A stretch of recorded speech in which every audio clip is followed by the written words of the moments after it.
Hey guys, and welcome back to the only series out there that combines the lore of Magic the Gathering with the physical cards you can win. I'm Simon, and this is Friday Night Lore.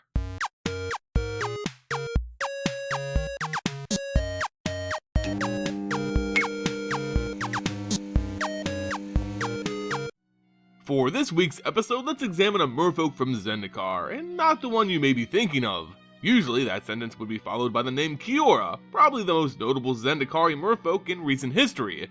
But today, we're gonna learn about another influential flipper-toting character, Jori En. Jori En is a ruin diver, someone who often puts themselves into tight and dangerous situations in order to find lost artifacts. She spent her youth exploring buried temples and lost undersea caverns, all in search of the next enthralling discovery. It's easy to say that Jori En is a scholar, seeking both knowledge and thrills. Yet today on Zendikar, traversing cramped, crumbling ruins isn't as exciting as it once was. With the reappearance of the Eldrazi titan Ulamog, simply taking a stroll through the woods has become just as dangerous. Jori En was the bodyguard and friend to an accomplished researcher, a female human named Kendrin. Kendrin had studied the strange floating objects known as hedrons for most of her life, leading to her discovery of the ley lines. The hedrons seemed to focus the natural energy of Zendikar itself, causing these ley lines of power to crisscross across the plane. On a hunch, Kendrin and Jori En suspected that the hedrons, the ley lines, and the Eldrazi were all connected in some way. They could even possibly be used as a weapon against the colorless beasts. More research needed to be done, so they left their homes in Tazim and headed out to Seagate, the largest city on Zendikar. They wanted to collect records from the great lighthouse found within the city, a pool of awesome knowledge to be sure. If anything could connect the Eldrazi to this puzzle of the ley lines, they would certainly find it there. But shortly after the pair arrived in the golden city of Zendikar, Seagate was attacked. The Eldrazi poured into the city from the ocean, each wave carrying more of the faceless spawn of Ulamog. Jori En, along with being an incredible ruin diver, was also a proper fighter. Using the tools of her people, the merfolk, she fought the hordes with shell-tipped spears and hardened barnacle armor. Kendrin needed to get to the lighthouse. This puzzle of the ley lines needed to be solved, but the researcher would never make it. Despite her efforts, the only one capable of making this crucial connection was killed by the Eldrazi. Jori En fought as hard as she could, but she was unable to save her friend. As the monsters began to overrun the city, Jori En broke down and readied herself for defeat. She had lost a friend, but still, someone was out there looking for her. Not just her, but all survivors of the attack. It was a tall man covered in gilded armor. He found Jori En and ordered her to retreat, as if she was just another soldier in his army. Jori En didn't consider herself a soldier. At best, she was merely a notepad filled with the knowledge of her lost friend. If they were gonna die here, people had to know of Kendrin's research. This man, Gideon, he looked to be this city's best hope, the best hope for Zendikar. Jori En gave him everything she picked up from Kendrin before her death. Maybe this information will come in handy. Maybe it was just something to keep her friend's memory alive. Regardless, Gideon now knew about the puzzle of the ley lines. Gideon felt this information could provide their efforts with an advantage. Needing this merfolk to stay alive, he ordered Jori En to retreat with Commander Vorik to his refuge. Gideon, for all his strength and courage, just couldn't wrap his mind around this whole puzzle of the ley lines. He was never really good at puzzles, but he knew one who was, the Might Mage Planeswalker Jace Belleron. If anyone could solve this crucial puzzle, it would be him. With Seagate lost, Gideon planeswalked to retrieve Jace. After Gideon successfully relieved Jace of his duties on Ravnica, the pair returned to Vorik's camp, only to discover that Jori En never made it out of Seagate. Without Jori En, Jace wouldn't be able to unlock the secrets of these ley line things. As rumors spread throughout the camp about Seagate, one filled Gideon with hope. A band of survivors were seen hiding from the Eldrazi near the city's wall, trapped, but alive.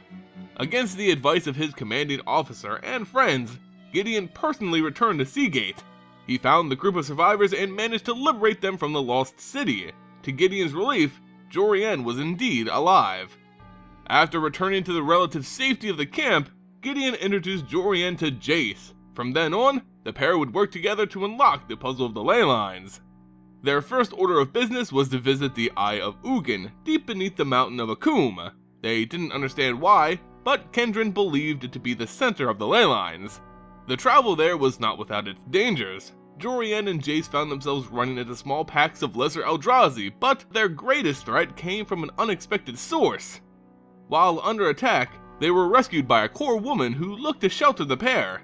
As they traveled with their mysterious savior, Jace began to feel as if they jumped from the frying pan and into the fire. The core revealed herself to be Ailey of the Eternal Pilgrims, a group of fanatics who worshipped Ulamog as their returned god.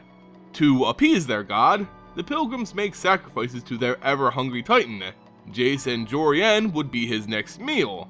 Yet with some tricky mind magic, Jace managed to make her and her followers believe they had been set on fire. Distracted, the pair made their escape. As they returned to the road towards Akum, Jace and Jori En noticed that Ulamog was on the horizon, but was traveling in the direction of Seagate. Gideon and the others were in grave danger. Someone had to go back and tell the others, but Jori En wasn't ready to abandon Jace to the wilds of Zendikar. Despite the dangers, Jace cast a spell on Jori En which compelled her to return to the others, hoping to warn them before it was too late. Jace continued to the Eye of Ugin alone. Jori En brought the news to Gideon and the others, who were mounting the defense of the newly recaptured Seagate. With the news that Ulamog was on the way, a new strategy was needed. The group would not abandon Seagate, they would stand and fight Ulamog. With Jace returning with great intelligence from the Eye of Ugin, the plan was set in motion. They would capture Ulamog using the power of the ley lines. The plan worked, but was foiled by the demon Ob Nixilis. He didn't just free Ulamog, but called forth another Eldrazi Titan from beneath the surface, Kozilek. Seagate was utterly destroyed by this disaster. Even the greatest champions of Zendikar had fallen. This included Kiora, the merfolk planeswalker in possession of a godly weapon. Even her, with the control of the sea and its monsters, had fallen to the strength of Kozilek. Jori En slowly opened her eyes. It was enough shock to her system to even be alive after that destruction. She found herself floating in a sea of blood, the mangled corpses of Kiora's sea monsters acting as decaying islands. The ocean was filled with silence and rot. As Jori En crossed the numerous dead, she heard the cries for help. Rushing over to the source, she found a severely wounded Kiora. The planeswalker had survived, but just barely. Jori En managed to free her and heal what wounds she could. It appeared over. The enemy had won, but Kiora wasn't so sure of that fact. All she needed was her weapon, the great bident of a god from a faraway world. With her bident, she could again face the Titans. In the battle, the artifact became lost. They needed to find it, and luckily, Kiora had with her an expert ruin diver. Together they traveled to where Kiora sensed the lost artifact. It had lodged itself within a ruinous cavern, but it was like nothing either had seen before. The stones wore warped patterns, the marking of the distortion Kozilek pressured upon the world. This was once the resting place of Kozilek. They followed Kiora's sense, but within the ruin, the pair were met by increasingly dangerous conditions. They faced no Eldrazi, but rather the cavern itself. The walls were becoming narrow, and light was scarce. Without their lantern spells, the two wouldn't be able to see at all. They were forced to squeeze their shapes to fit the demands of the ruin. Jori En was used to these practices, but Kiora was not. Kiora had reached her limit. She could go no further, but she could still guide Jori En. Jori En went on to find the bident in the possession of cavern goblins, who weren't very happy to smell the merfolk in their home. They attacked her, but she managed to free herself, killing those brazen enough to leap towards her. Through the darkness of the caverns and the screeching of goblins, Jori En finally found the bident, held by the deformed hands of one of the goblins. She tracked this individual down and wrestled the artifact free, but she herself was badly injured. She could do no more than scream out to Kiora.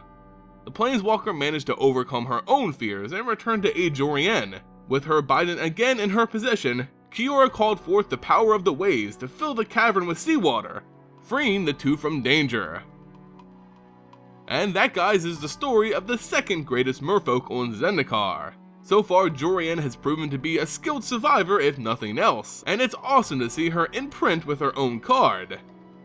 Now, like all FNLs, I'll be giving away a card to one lucky viewer, but this week's prize will be up to you. I could give away the obvious, a copy of Jori En Ruin Diver, or I could give away a special foil waste card, the new type of colorless mana. So that's gonna be up to you guys in the comments. Tell me which you'd prefer, Jori En Ruin Diver or the foil waste. Remember, leaving a comment and subbing to the channel is how you enter to win. At the end of the week, I'll select a comment at random and announce them at the end of next week's FNL. Speaking of which, last week's winner is James Luckhurst. Congratulations, you've won yourself a copy of General Tazri. Just check your messages on YouTube or shoot me a message and I'll make sure you get your prize. And that's gonna do it for this video, guys. If you enjoyed it, consider giving it a like and subbing to the channel. It goes a long way in supporting future content. You can also support this channel by visiting my sponsors over at abugames.com. It's a great online source for all things MTG and I really suggest you guys checking them out. Remember, you can also find me on social media. Find links to those in the description below. As always, guys, thank you all so much for watching and I'll see you next time.